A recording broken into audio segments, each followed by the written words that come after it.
For everyone just joining, we are letting a few minutes go by and we will get started quite shortly. Thanks for joining. Just wanted to let you know we're super excited. We have a very significant number of people that have wanted to join today. So we're super excited to share insights and ideas. But we're waiting for everybody to be able to get on, no technology hitches or problems. But such an exciting topic, fantastic speakers. I'm super excited to hear what they have to say. And it's always fun to host this with Rachel. She's one of the best in the industry, and couldn't be more happy to see if we can get some learning, especially as we all navigate this next future. The feeling's mutual, Harry. I see a shout out from Lizzie Black. Love seeing that. She's the best. If you don't know Lizzie, you should say hi to Lizzie. And guys, feel free to chat ideas, questions. Obviously, you see the topic, so it'd be awesome if you have any ideas or questions to the panelists, topics that you want to cover. We have a list of questions we're going to go through, which will be super exciting. But happy to have everybody here.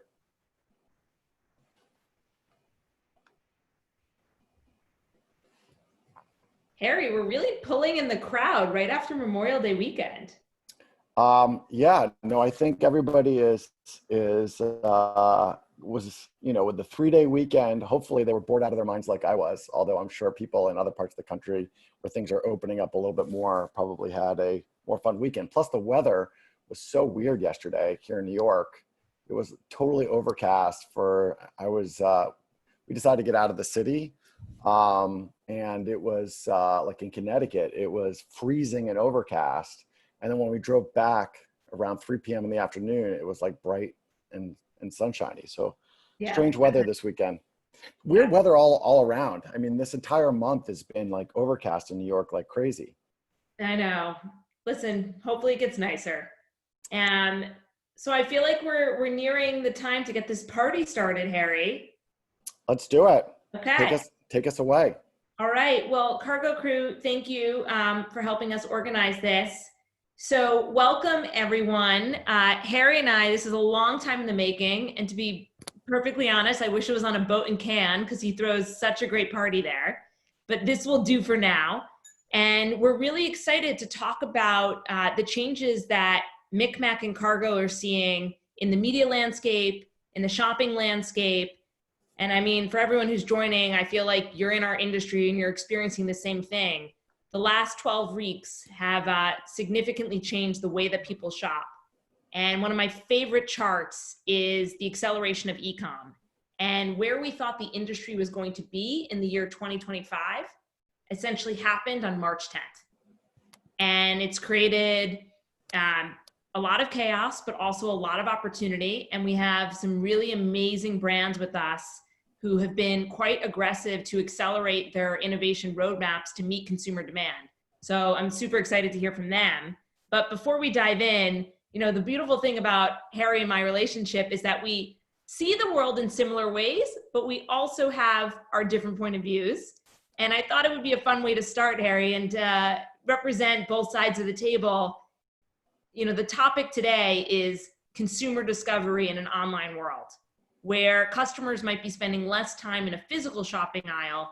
How does that impact discovery online? And I know you had some passionate thoughts that we talked about last week, and I hope you can share a few right now. Sure. So thanks for the kind introduction. It's interesting to see your viewpoint based upon where you sit, and my separate viewpoint based upon where I sit. The things that keep me up at night, there's no question, and we've all lost touch with the epic changes that were going to take place in our industry that sort of have been overshadowed by the pandemic. But the fact that the cookie is still at this point almost gone. What we're seeing dramatically on the mobile side is that Safari and iOS has all but destroyed the third-party cookie with ITP. I think the machine learning around that has gotten better. We're seeing some destruction, in very sort of strange ways around the persistence of that third-party cookie. And that third-party cookie is so needed to retarget that consumer and to actually find that consumer on a recurring basis. And all the algorithms were really built from that retargeting exercise around that third-party cookie, that as the cookie starts to dissipate on the Chrome side, the question then becomes the value of the data in the retail landscape. When you think about the incredible data that retailers have around consumers, how does that translate when they can't find those consumers off their own sites? What is the extension capability to retarget users across editorial, across gaming, across all the places that consumers spend time off of, the Amazon.com or the Walmart.com or the Kroger.com. I don't even think there's really a Kroger.com. If you think about it, it's all the individual supermarket chains. What happens, just broadly speaking, to finding that really interesting data science and retargeting and touch points with the consumer when those signals that come out of the programmatic ecosystem start to dissipate even more than they have already dissipated today. And so it's funny because we were sort of debating, whether the retail networks, the Walmart media groups and the Rondells and the Kroger's version, I think they changed their name to Kroger Media Group now. Yep. What happens to that when the extension capability, there's no question that there's huge viability on site when somebody is logged in, but off site, when you're trying to reach that consumer across the internet, in any category, whether it's supermarket, whether it's big box retailer, whether it's even a Macy's.com, when it's fashion or retail or auto buying or, you name it, what happens to all of those methodologies that have been tried and true as the world changes? And so I think as the world starts to return to that, and we see this incredible acceleration in the e-com side of things, the strategies, both from a targeting perspective, but even from a content and creative perspective, I think all of that is in flux. Huge opportunities for companies to solve it, like yours, Rachel. But I think that the methodologies that we've brought to this market in 2019 and 2018 may not necessarily play out in the same way in 2021. And to not turn this entire experience into Harry and I debating, my succinct point of view on it is the methods will exist, but you will have to pay a premium to do what you can essentially do today for free. So, my/the MikMak point of view is today is the cheapest day to begin to own your customer, to build out that war chest of first party data, so you're ready to rock in 2022. But with that, I think folks came to hear from all of our esteemed guests. So before we introduce them and open it up to everyone, just some rules of the road for today. We're gonna make this a really awesome live roundtable discussion because our speakers have this great chemistry together.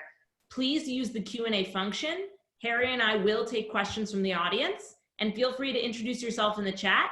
And with that, Harry, do you want to introduce our speakers? Sure. So let's bring everyone into video mode. If all of our speakers can. That would be great. So obviously, I'll actually introduce you to Rachel.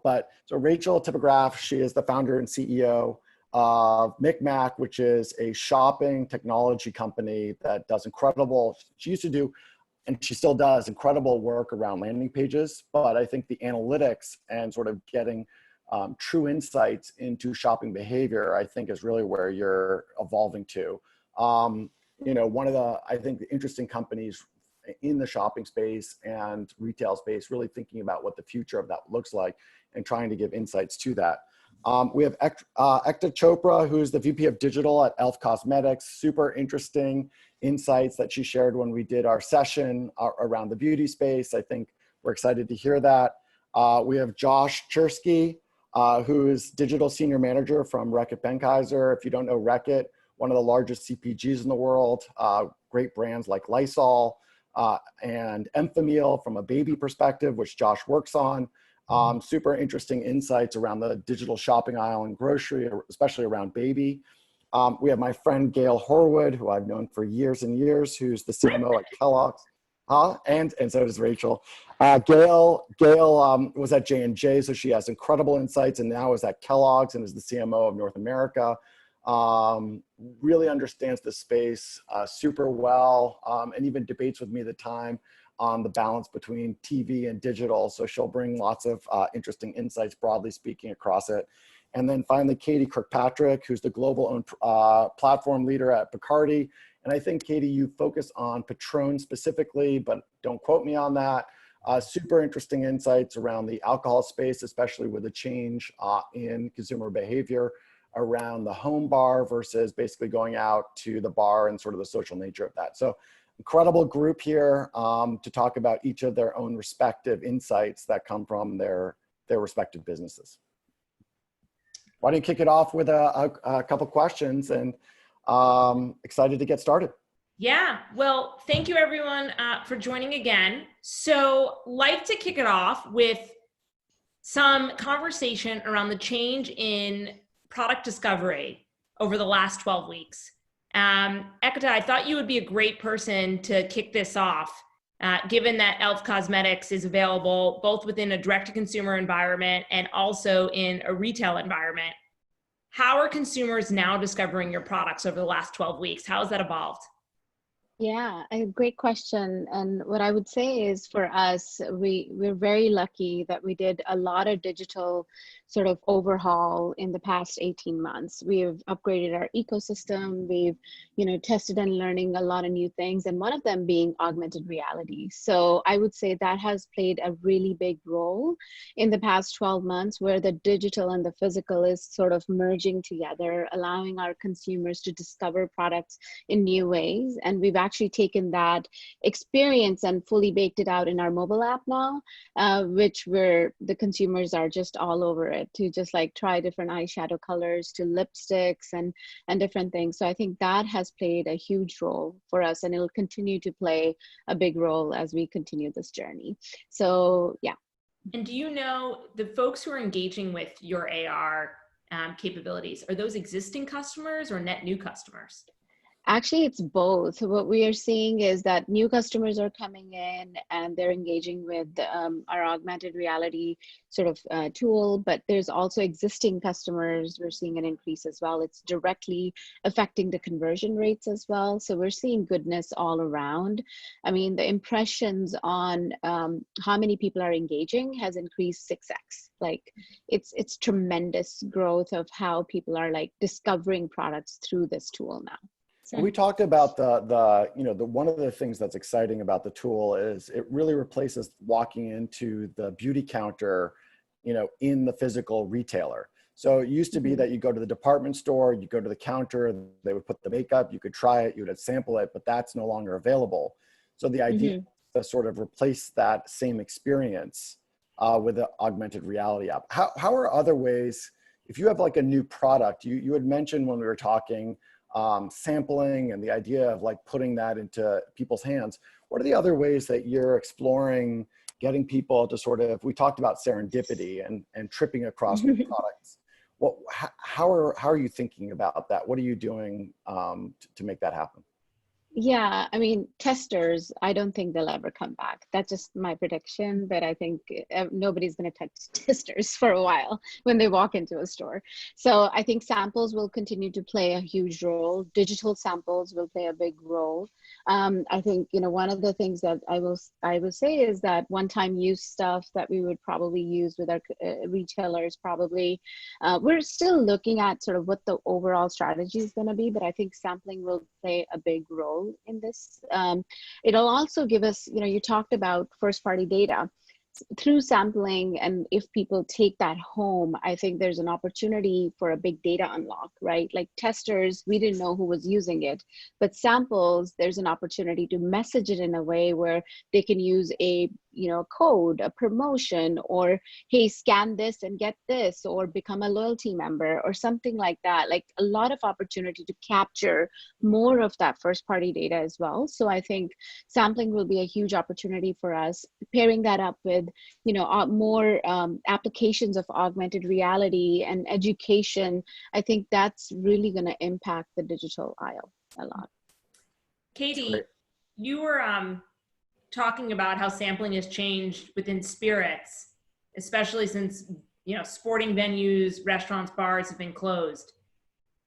Are you taking a similar approach as E.L.F Cosmetics? Different?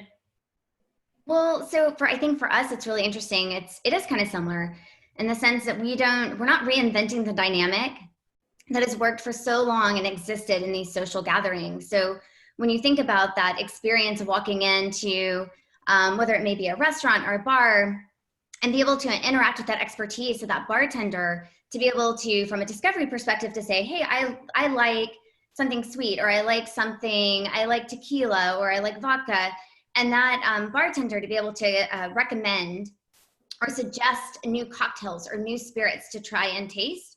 And so instead of reinventing that dynamic that has been so strong in our business for so many years, really more of us reimagining how can we bring that to life in the digital space.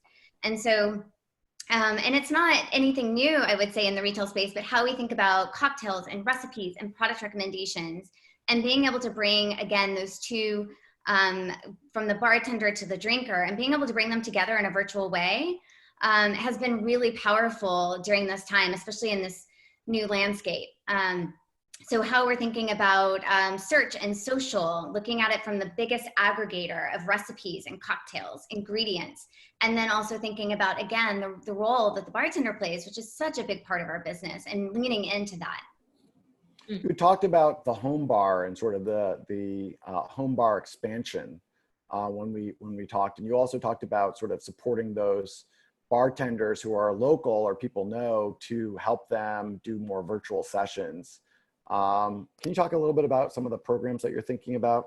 Yeah, so, home bar has actually been something we've been very keyed into even over the last 12 months, which is similar to what Eka has said. It actually helped us accelerate, and it validated all the work that we've been doing. So not only have we've been building our direct-to-consumer platform so that we'll be able to, speaking to what Rachel's saying, think about that first-party data and be able to own that and own the consumer experience from discovery down through the purchase funnel, all the way down through transaction, and also thinking about customer experience and customer care.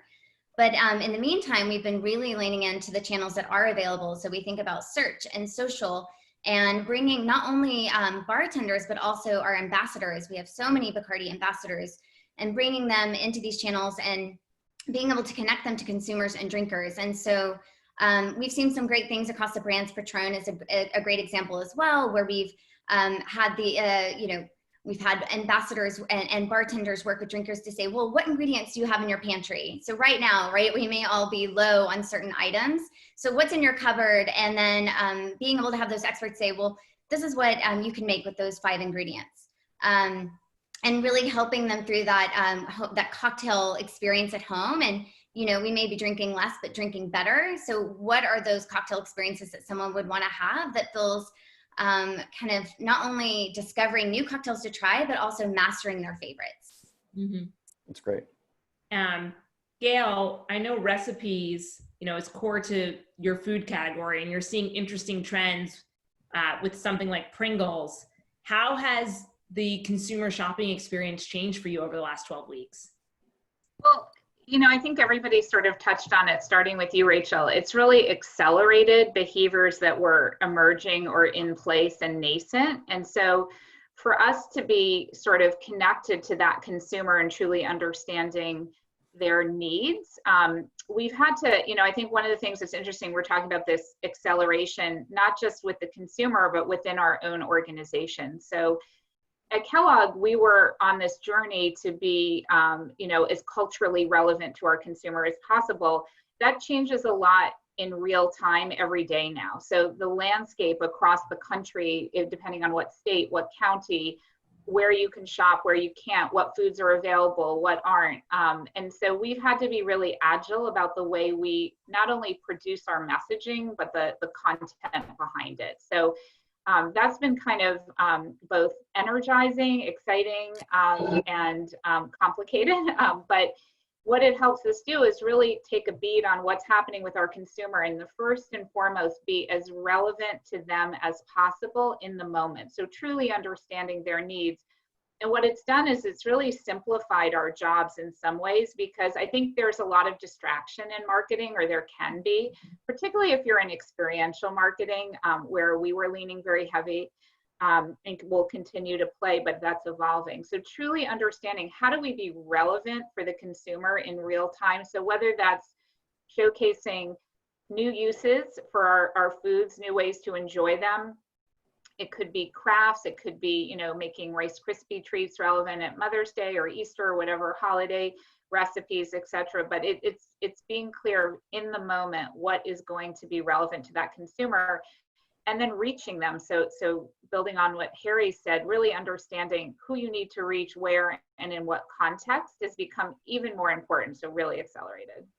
You showcased two really interesting things when we talked about. One is you talked about the simplification of the supply chains and how it's harder to get, you know, I guess the non-staple products to be visible based upon sort of trying to simplify at the retailer level. And I think you gave a couple examples of big box retailers that you were working with who were like, no, we just want the staples, and sort of like all of the spin-off brands became harder to sort of showcase. And the second, you talked about how with your consumers, you created sort of a loyalty program, and you were able to use some of the CSR type of activities to really engage with your customers. So maybe those are the two things that I thought were the key points that you had brought up.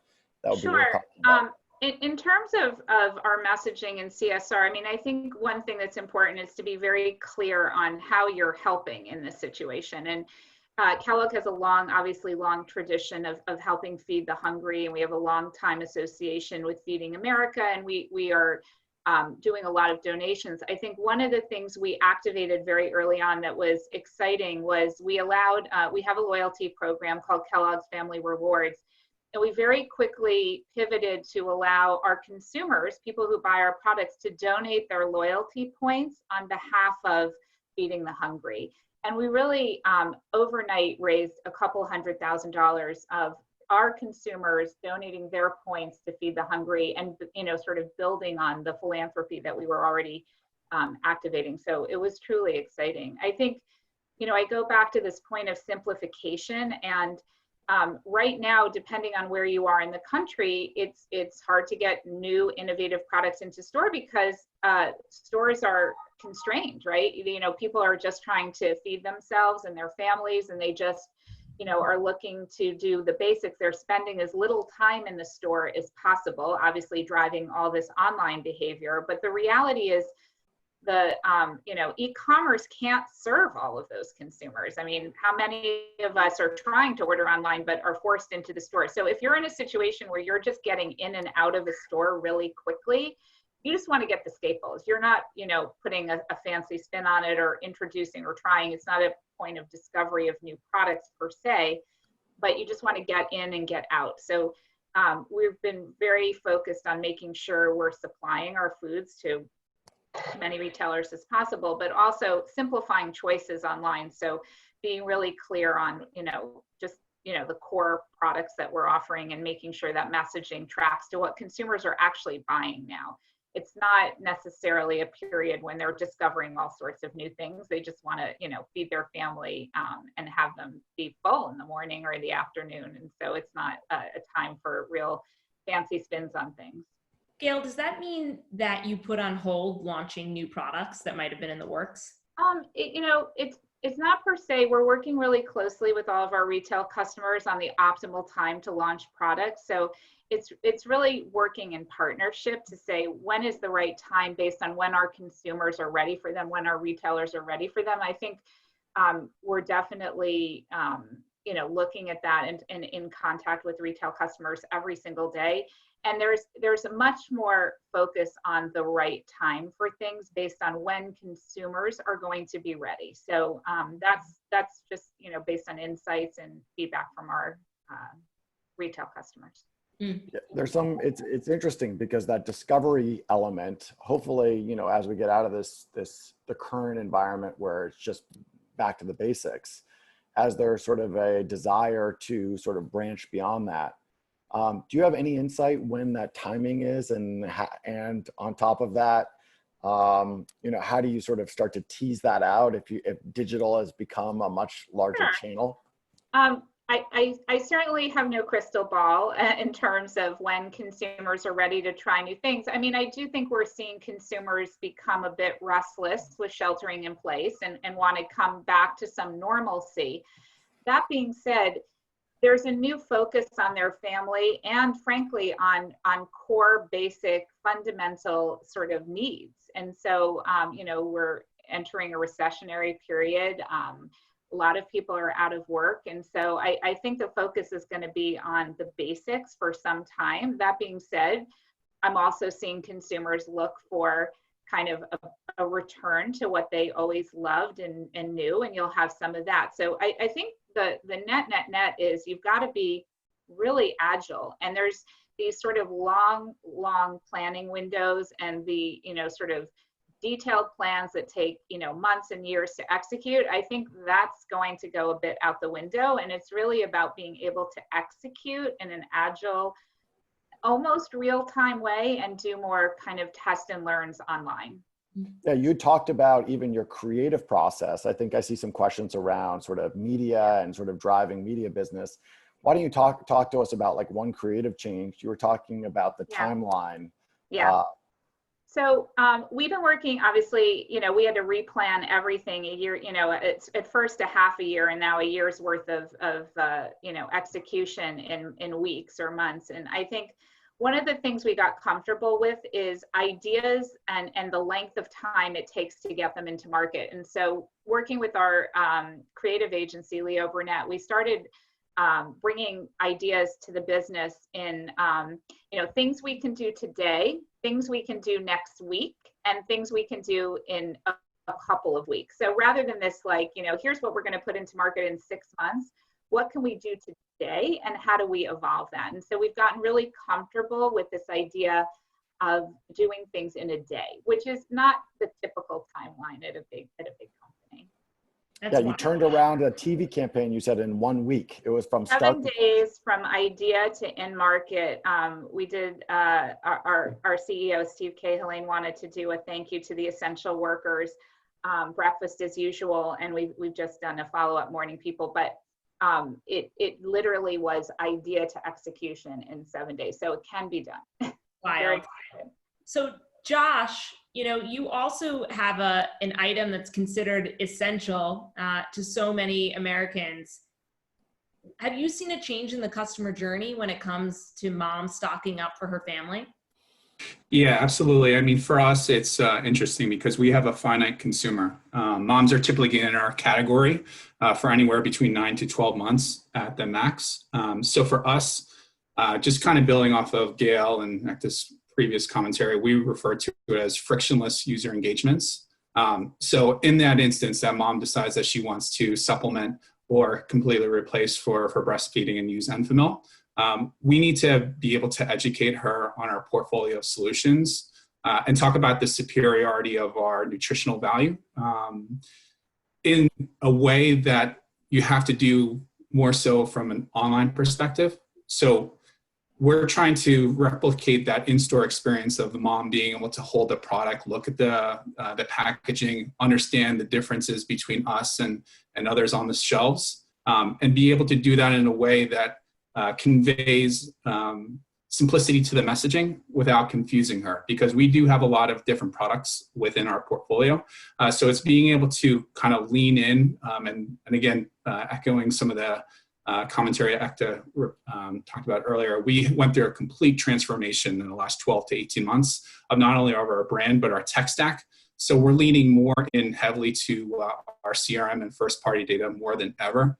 You know, we've always talked about, you know, right consumer message at the right time, but it's really, really tricky when you try to tie in the kind of aspects of existing customer base that knows the specific product that she wants versus a customer that has not made that decision, or potentially a customer that is using a competing product. We want to make sure that we're talking to those three kind of divisions in a very, very different way. So leaning in our CRM and first party data, and again, Harry, you're talking about earlier, the kind of the death of the cookie, leaning in on that device ID and first party data is critical for us.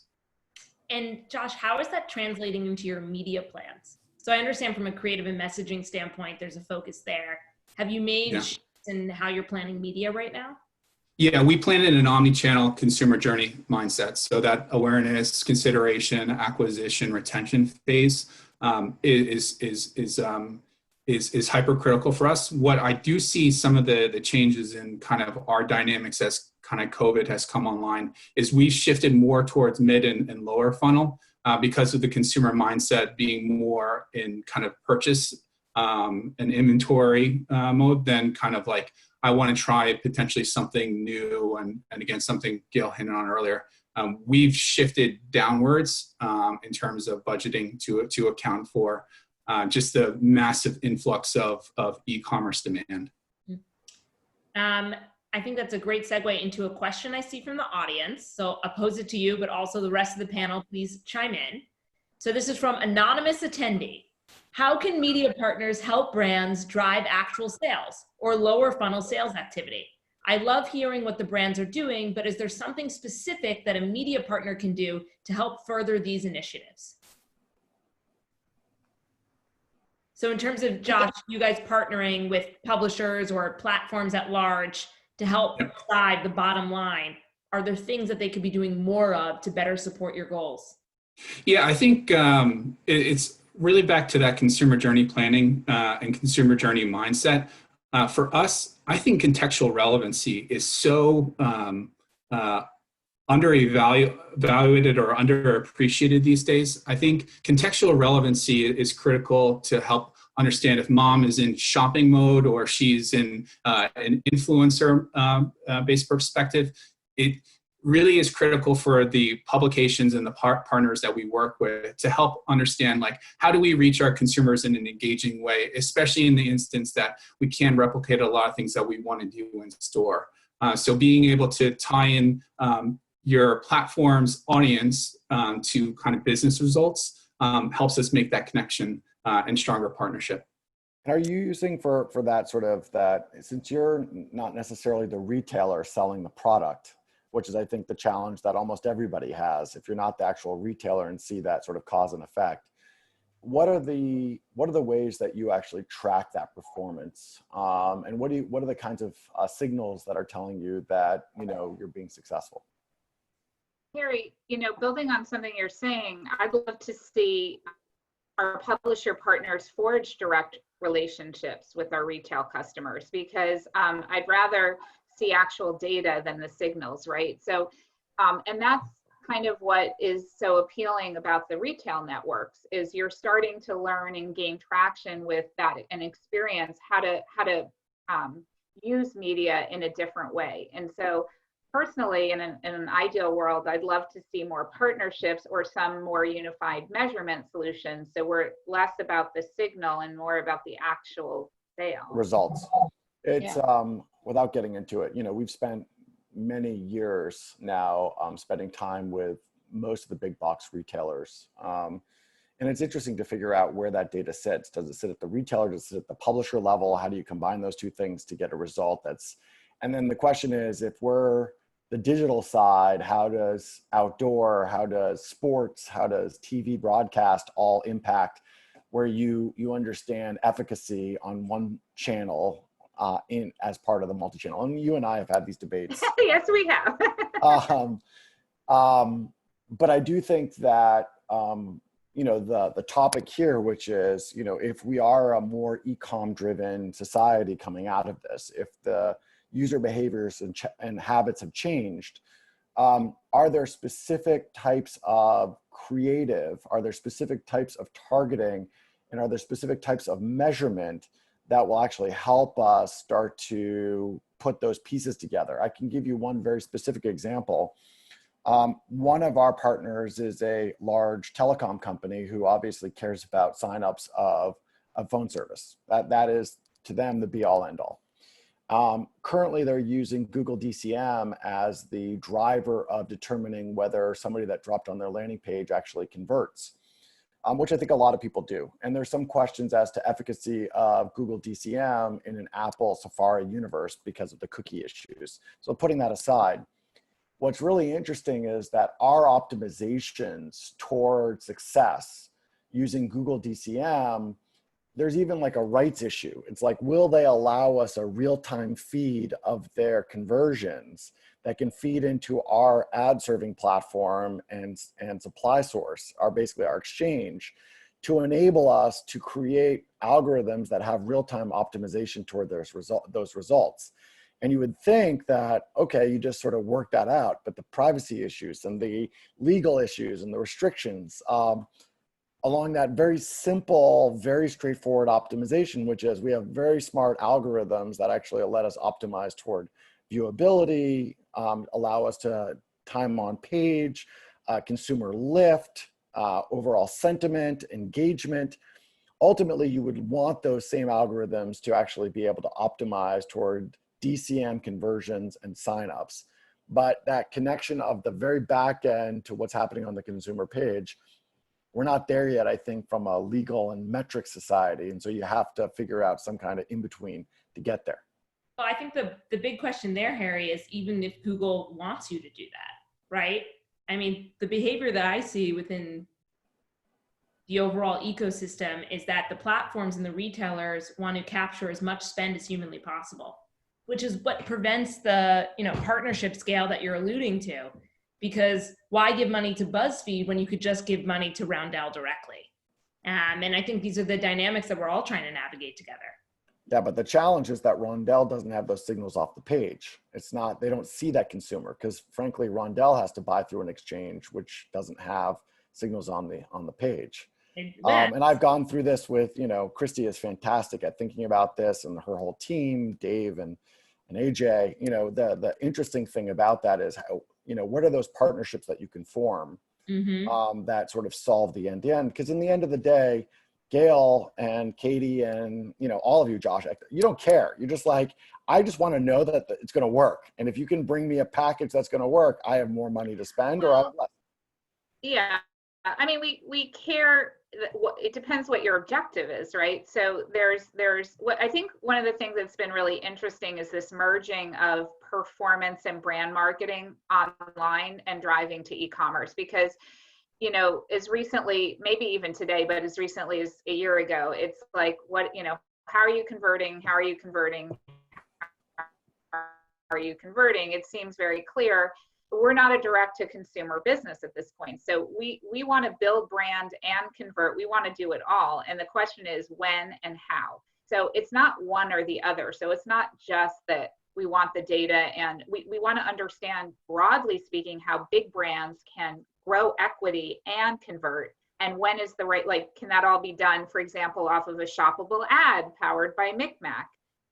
We're just learning that, right? So we've got to be really agile. And the answer, the hypothesis is yes, but it's like we have to explore that. There's no simple answer to that question at this point. So it's not one or the other. The one insight that I will share, which I think everybody probably acknowledges, is that ultimately the brand and the upper funnel activity, the mid to upper funnel activity, makes that purchase and conversion lower cost. And that's the magic that I don't know is very evident in society, is that actually every dollar that you invest in that upper funnel activity ultimately should make the incremental cost of acquisition, when it comes down to it, that much easier because of the familiarity. And that full funnel look is something that I think sometimes gets lost, because direct to consumer brands only want to do lower funnel, last touch, and basically chart conversions. But what they miss is that it gets very, very expensive to do that after a while, because with no familiarity, people are like, yeah, you can show me this last, buy it now, 20% off. But if I don't see a need for it, no demand, if your subconscious doesn't say, I know what this product is and I want to buy it, it's very, very hard to get people to actually do that conversion, or it gets very costly.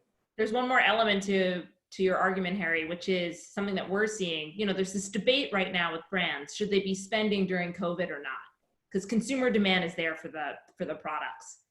And what we're finding is that the brands who are spending, consumers aren't switching then. The big issue with a lot of the commodities that we help sell at MikMak is that products are out of stock. If product is out of stock, when consumer wants to buy, they'll switch to a competitive product. So a lot of the brands right now are spending to maintain that loyalty and mind share to ensure that the consumers don't switch. So I'm just curious, like Katie, Josh, in terms of consumer loyalty right now, what are you guys seeing? Are people switching if your product is out of stock, or are they remaining loyal to your brand? Well, I think for Bacardi, something that's been really great is a lot of our brands are so iconic and have such a strong hold that we're actually seeing people, when you're making that choice, that they want something that they know and trust. So from a loyalty perspective, we have that benefit. But I also would just say, going back to even what Gail and Harry were talking about, when we think about the dependency factor that exists between from the top of the funnel to the bottom of the funnel, you know, absolutely you can't go get her together, and we have to have the hybrid approach of maintaining brand equity and thinking about awareness and consideration, but also as we start to shift more and try to control more of the experience by thinking about a direct to consumer way to present a portfolio versus just brand by brand by brand. I think it's going to be really powerful that we take all of the great stuff that we have from our powerful brand approaches and using those acquisition models, but then also starting to create this way where we think about, from a consumer first perspective, how does that person shop? And they typically, when they go shop in a store, they're looking at a lot of different types of spirits. They're looking at vodka, and they're looking at tequila, and we're looking at gin. And so for us to be able to meet them at that portfolio level, and then also take the dependency off of our partners, whether that's publishers, media, et cetera, and being able for Bacardi to have a little bit more ownership there. And it goes back to what you're saying, Rachel, that's going to be critical to us, especially over the next 2, 5, 10 years, of what we are able to do, even when we think about customer loyalty of our known customers, and being able to provide a superior experience that a wholesaler or someone else that maybe we want all of that. We want the yes and approach, but then how can we control that so that we can provide that better experience? So I think for us, we're really fortunate that so many of our brands have such a strong hold and have such a loyal followers, that we're seeing that continue in the current space, drinking less but better. They want what they know they can depend on. But I think it's the perfect time as we start to build that next kind of iteration of what that experience is, for us to really think about it from the way everyone's shopping right now, and look across, going to that one space where you can buy across all of our brands in a digital way, not just going to each brand website. So that's a really big part of what we're accelerating. So you're accelerating the portfolio approach to bring people in to try different things. It's really, you were talking about building that home bar across all of the different products.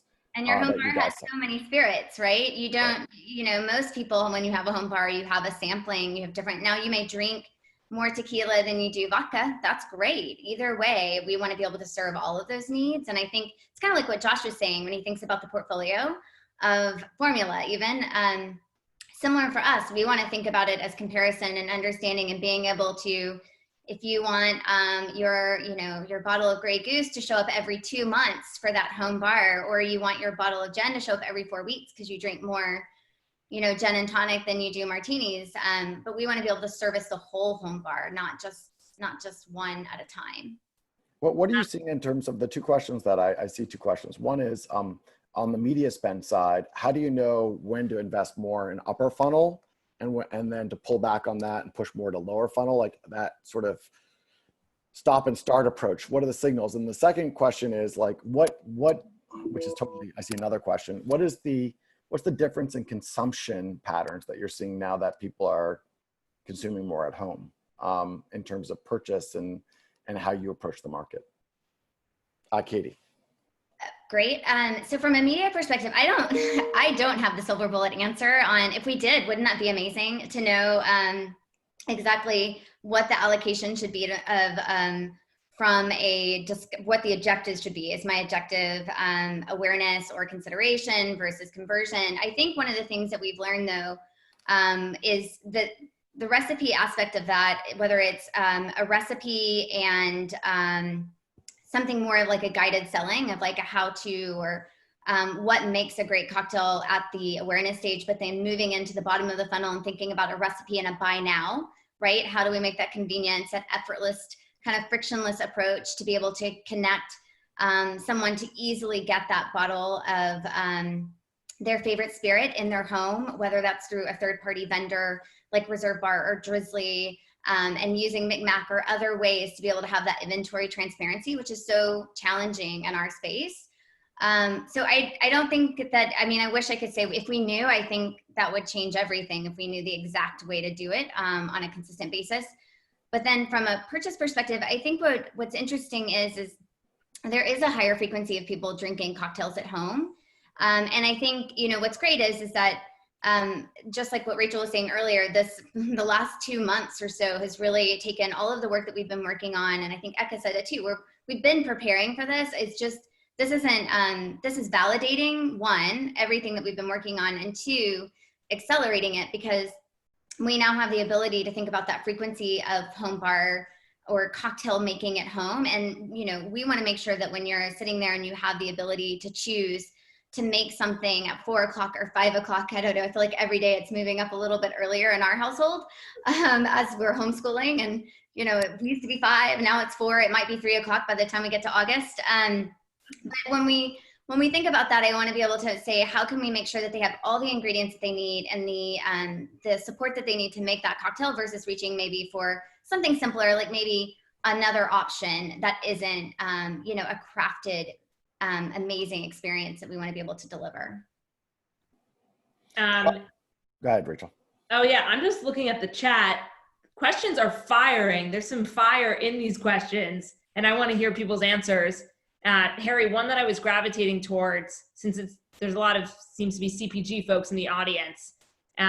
This is from Adrian Henney. For CPG, new innovations is a constant source of new volume year over year. How are you making up for that difference in achieving volume goals? So as you guys think of FY21 and your position at retail, how's volume coming into play? Want me to take that? Sure. Yeah, please. Well, I mean, at this point, depending on what you make in CPG, but for our portfolio, volume isn't a huge issue for us. I mean, we have iconic brands that people love. They're no longer eating out of home. So first of all, their place of work may not even be open at this point. So they can't eat at the corporate cafeteria. They're not driving to work, so they're not eating at a quick service restaurant on the way. They're eating many more breakfasts, snacks, and dinners at home. So the volume isn't the problem for us at all. It's making sure that people continue to love our products and find new uses for them. So we're focused on things like maximizing. We did some really great content about, you know, how to entertain your family and do crafts, and you know, whether it's make Rice Krispie treats, which are really easy to make with kids, or to use Cheez-It squares, which are 1 inch by 1 inch, to teach math, or to use our Fruit Loops to make jewelry or decorations, or help kids color sort and take up time. So we've been really focused on consumption and usage of our products because they're in the homes now, and there are a lot of them there. Mm-hmm. Ekta, I feel like you had a point of view from E.L.F. on volume. Yeah, no, for us too, like we are a digital first company. Like we started as digital, but digital doesn't make up for sort of the brick and mortar stores closing. Certainly our digital business is booming. It's doing really, really well. Not just our own brand, but the full ecosystem, if we look across the board. So I think what we're really focusing on is really sort of as the consumer trends are shifting, like skincare category, product category, we're really like reacting to those things. Gone are the days when we had like a fully baked plan for a full year, to really what Gail was saying, what can we do today? What can we do next week? What can we do in a couple of weeks? We're taking those consumer trends and really focusing on bringing new consumers to that might be trading down, like we're a value brand, right? So maybe a prestige consumer is looking at a value now and bringing in more, reaching out to more eyeballs and so forth with the help of TikTok and everything else that we're doing.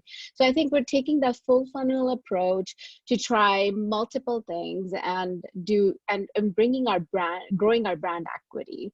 And I think that's what we're focused on right now. I don't think our volumes would ever be just made up on digital, but it's continuing to sort of, you know, connecting with our consumers and keeping the brand at top of mind. And I think it's going to help us even be stronger post-COVID because of the value proposition that we offer. So, so along these same lines, Josh, you had shared with us when we were meeting that you had this concept of push and pull back, which I thought was really interesting that we should share with everybody in terms of something tactically, how you sort of approach the market, especially given that you're so focused on one niche. And frankly, that niche ends pretty quickly. Like you have to get the moms as they basically are just realize that they don't want to, you know, that they need your product versus like breastfeeding. And, you know, there's only a certain amount of time before they go on solid food. So you got to get them in and educate them and get them to convert pretty quickly with a high need state. You talked about this push and pull back concept. Why don't you share a little bit about that as a tactical approach? Yeah, I can't take full credit for it as a previous mentor of mine, but I think it's a great way to kind of talk about the dynamics of that consumer journey planning approach we were talking about earlier. Really, this concept of push-pull means like pushing messaging where you're not getting those signals necessarily from the consumer. They might not be in that specific like shopping mode specifically for your product or shopping at all. So in those instances where we're pushing out that messaging, it's on a kind of a broad-based audience targeting approach. We're focusing more on reach and frequency than necessarily kind of first-party data or CRM data or signals that we're getting from their online footprint. But then when we're talking about pull, that's where, Harry, to your point, there's just so much fundamental need to support your upper funnel marketing, because then if you're putting enough behind that push strategy, then you're getting a substantial amount of pull back, meaning the consumer is asking you for information. They are going on Google, they're typing specific keyword searches that are influenced by that upper funnel marketing approach that you're pushing out.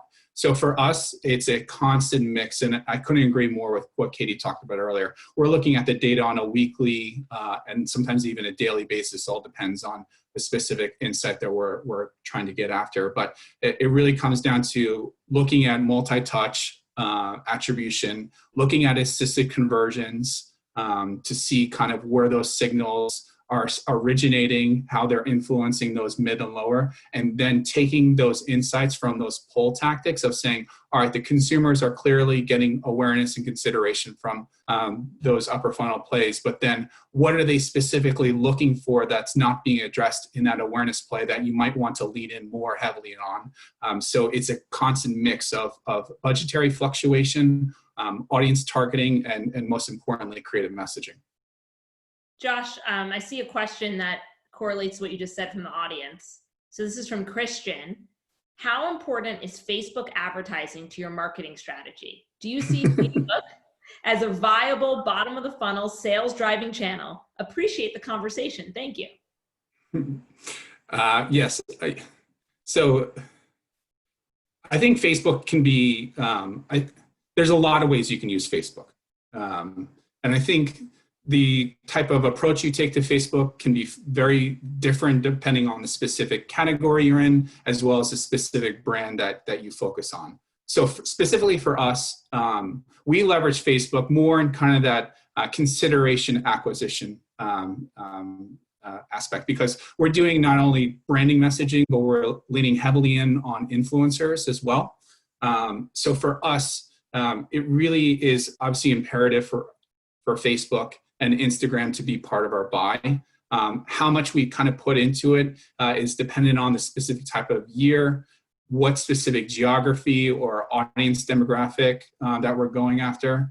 And then especially as it relates to kind of this whole walled garden approach, we are seeing more of this kind of, I like to say, walled community these days. So again, thanks to Rachel and the MikMak folks and some others in the space, we've been able to get more from those activations by getting the consumers to have those frictionless consumer experiences within a rich media ad format that's high impact, that allows the consumer to have that online in-store experience and getting closer to that CPG nirvana that we talk about, of getting those retail sales, albeit obviously a lot of it is online these days. But I think for all of us, whether it's Gail, Ekta, Katie, myself, or any of those in the space, I think we want to get to the space where Facebook and other partners are giving us those business results and those insights, so that we're not optimizing on, I guess you could call them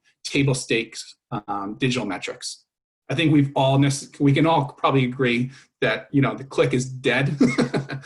There's more insightful digital metrics things, thankfully, these days. But Facebook and other partners are trying to get us closer and closer to that CPG nirvana that we're all really, really craving.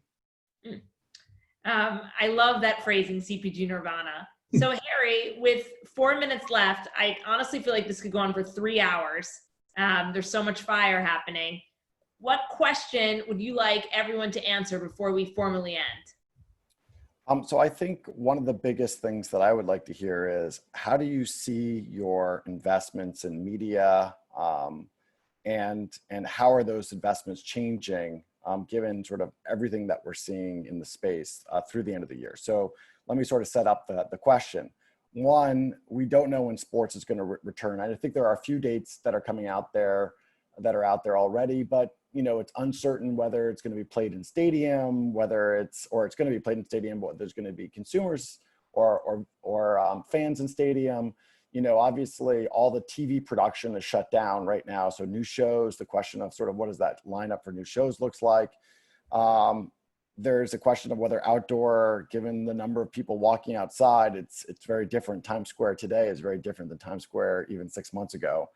And then of course, digital is interesting, but you know, there's thresholds around sort of, is there too much oversaturation around digital, especially Facebook and YouTube, you know, are the returns there?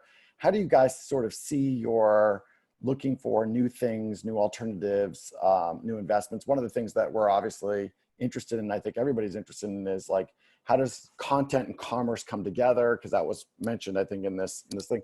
Where do you see those investments playing out from now through the end of the year? How much is it? How much net up or down or neutral? And then where are they going?